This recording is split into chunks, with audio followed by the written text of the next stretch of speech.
Just এই শাড়িটাতে আমি দীপার ছবি অ্যাড করে দিয়েছিলাম, তাই বলে তো আমি ওর প্রেমে পড়ে যাইনি।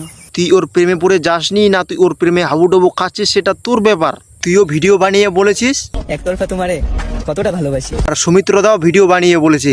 ভাই প্রেমে টেমে পড়লি নাকি? ও বাবা, তো সমান সমান বাস হয়ে গেল। সুমিত্র দা তো তোমার বাড়িতে বলতে যায়নি যে কাকিমা তোমার ছেলে একটা মেয়ের সাথে ভিডিও বানিয়েছে, তো এরা দুজনে প্রেমিক প্রেমিকা, এদের বিয়েটা দিয়ে দাও। তুই কিন্তু ভিডিওতে একবারও বলিসনি যে সে আমার ফ্রেন্ড হয়, এমনি জাস্ট এমনি ভিডিও করেছি। তো তুই তো মানুষকে এটাই বোঝাতে চাইছিস একতরফা কতটা ভালোবাসি আমি তোরে। আবার এমন করে চুম্মাও দিচ্ছিস তো মানুষ তো বুঝবেই, যেটা মানুষকে বুঝাতে চাইছিস সেটাই তো বুঝবি।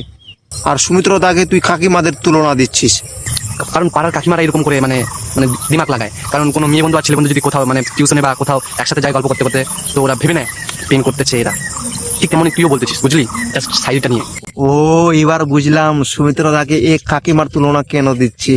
তো একদিন টিউশন থেকে দুই বন্ধু বান্ধবী মিলে একসাথে গল্প করতে করতে টিউশন থেকে বাড়িতে আসতেছিল, তখনই হঠাৎ তার পাড়ার কাকিমারা এদেরকে দেখে নেয় এবং কি তার পাড়ার কাকিমারা ছেলেটির বাবা মাকে বলে দেয়।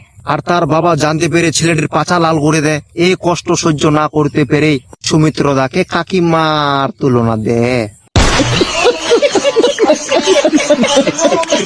তুই ভিডিওতে কি বলেছিস?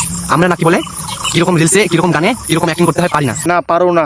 আর তুই এরকম গানে অ্যাক্টিং করেছিস দেখি তো আমি অবাক হয়ে যাচ্ছি। এরকম অ্যাক্টিং কোথা থেকে শিখছিস? তো তোমরা সবাই দেখেন। দেখ ভাই সুমিত্র দা ওটা ফানি মিউজিকে তো ফানি অ্যাক্টিং এ তো করেছে, তো কি দেখতে পাচ্ছিস, কি খারাপ দেখতে পাচ্ছিস? তোরা ভগবানের গানে আলবাল ড্রেস পরে আলবাল ইশারা করবি এভাবে, তো তোদের রোস্ট না তো কি করবি, স্টার গিফট করবে নাকি?